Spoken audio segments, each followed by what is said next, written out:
conversation. Last week, I went to the theater. I had a very good seat. The play was very interesting. I did not enjoy it. A young man and a young woman were sitting behind me. They were talking loudly. I got very angry. I could not hear the actors. I turned around and looked at the man and the woman angrily. They did not pay any attention. In the end, I could not bear it. I turned around again. I can't hear a word, I said angrily. It's none of your business, the young man said orderly. This is a private conversation. Listen to breakfast or lunch. It was Sunday. I never get up early on Sundays. I sometimes stay in bed until lunchtime. Last Sunday, I got up very late. I looked out of the window. It was dark outside. What a day, I thought. It's raining again. Just then, the telephone rang. It was my Aunt Lucy. I've just arrived by train, she said. I'm coming to see you, but I'm still having breakfast, I said. What are you doing? She asked.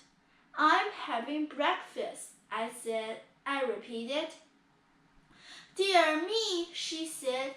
Do you always get up so late? It's 1 o'clock. Lesson 3. Please send me a card. Postcards always spoil my holidays. Last summer, I went to Italy. I visit museums and sit in public gardens. A friendly waiter taught me a few words of Italian. Then he lent me a book.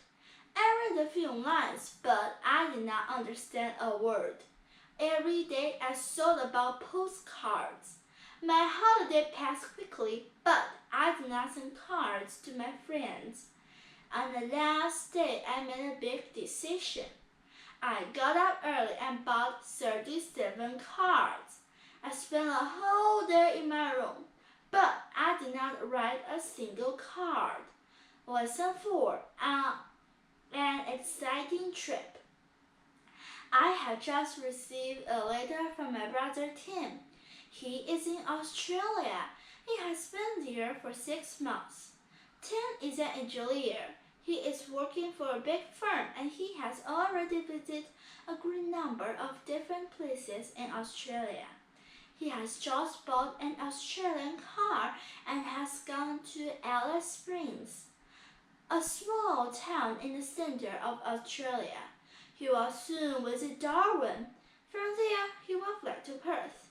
My brother has never been abroad before, so he is finding this trip very exciting. Lesson 5. No wrong numbers. Mr. James Scott has a garage in Sudbury, but he is now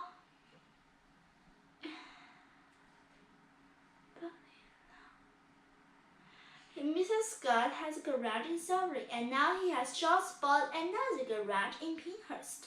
Pinehurst is only 5 miles from Sudbury, but Mr. Scott cannot get a telephone for his new garage, so he has just bought 12 pigeons. Yesterday, a pigeon carried the first message from Pinehurst to Sudbury. The bird covered the distance in 3 minutes. Up to now, Mr. Scott has sent a great many requests for spare parts and other urgent messages from one garage to the other. In this way, he has begun his own private telephone service. Lesson 6. Percy Buttons. I have just moved to a house in Great Street. Yesterday, a beggar knocked at my door. He asked me for a meal and a glass of beer. In return for this, the beggar stood on his head and sang songs. I gave him a meal. He ate the food and drank the beer. Then he put a piece of cheese in his pocket and went away. Later, the neighbor told me about him. Everybody knows him. His name is Percy Buttons. He calls at every house in the street once a month and always asks for a meal and a glass of beer. Lesson 7. Too late. The plane was late and detectives were waiting at the airport all morning. They were expecting a valuable parcel of diamonds from South Africa. A few hours earlier, someone had told the police that thieves would try to steal the diamonds. When the plane arrived, some of the detectives were waiting inside the main buildings, while others were waiting on the airfield. Two men took the parcel of the plane and carried it into the customs house, while two detectives were keeping guard at the door. Two others opened the parcel. To their surprise, the precious parcel was full of stone and sand. Lesson 8. The best and the worst. John Sanders had the most beautiful garden in our town. Nearly everybody enters for the nicest garden competition each year, but John wins every time. Bill Friend's garden is larger than Joe's. Bill works harder than Joe's and grows more flowers and vegetables.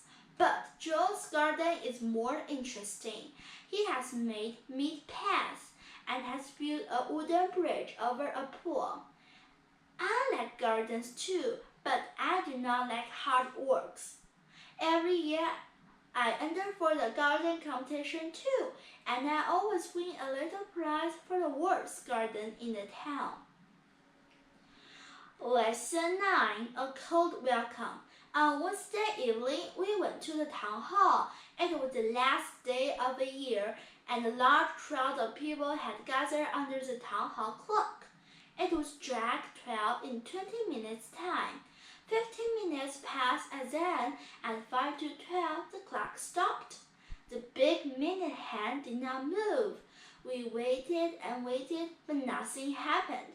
Suddenly, someone shouted, "It's 2 minutes past 12. The clock has stopped." I looked at my watch. It was true. The big clock refused to welcome the new year. At that moment, everyone began to laugh and sing. Lesson 10. Not for jazz. We had an old musical instrument. It is called a clavichord. It was made in Germany in 1681.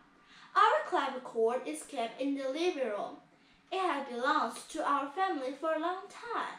The instrument was bought by my grandfather many years ago, but recently it was damaged by a visitor. She tried to play jazz on it. She struck the keys too hard and 2 of the strings were broken. My father was shocked. Now we are not allowed to touch it. It is being repaired by a friend of my father's. Lesson 11. One good turn deserves another. I was having dinner at a restaurant when Tony Steele came in. Tony works in a lawyer's office years ago, but he is now working at the bank. He gets a good salary, but he always borrows money from his friends and never pays it back. Tony saw me and came and sat at the same table. He has never borrowed any money from me. While he was eating, I asked him to lend me 20 pounds. To my surprise, he gave me the money immediately. "I have never borrowed any money from you," Tony said, "so now you can pay for my dinner." Lesson 12. Goodbye and good luck. Our neighbor, Captain Charles Allison, will set out from Portsmouth tomorrow.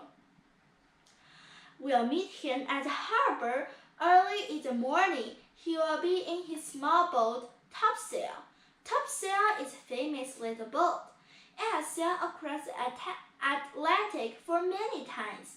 Captain Allison will set out at 8 o'clock, so we have plenty of time. We'll see his boat and then we'll say goodbye to him. He will be away for 2 months. We are very proud of him. He will take part in an important race across the Atlantic.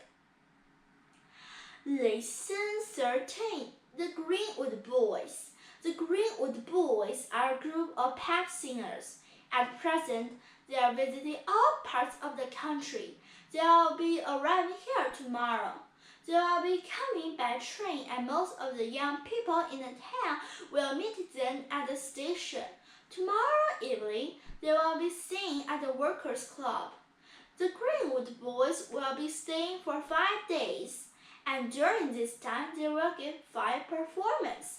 As usual, the police will have a difficult time. They will be trying to keep order. It is always seen on these occasions. Lesson 14. Do you speak English? I had an amusing experience last year. After I had left a small village in the south of France, I drove on to the next town. On the way, a young man waved to me. I stopped and he asked me for a lift. As soon as he got into the car, I said good morning to him in French, and he replied in the same language.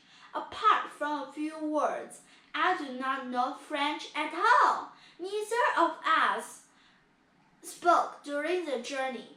I had nearly reached the town when the young man suddenly said very slowly, "Do you speak English?" And I soon learned he was English himself. Lesson 15. A good news. The secretary told me that Mr. Helmsworth would see me. I felt very nervous when I went into his office. He did not look up from his desk when I entered. After I had sat down, he said that the business was very bad. He told me that the firm could not offer the large salaries. 20 people had already left. I knew that my turn had come. Mr. Helmsworth, I said in a weak voice. Don't interrupt me, he said. And then he said with a smile and told me that I would receive an extra £1,000 a year.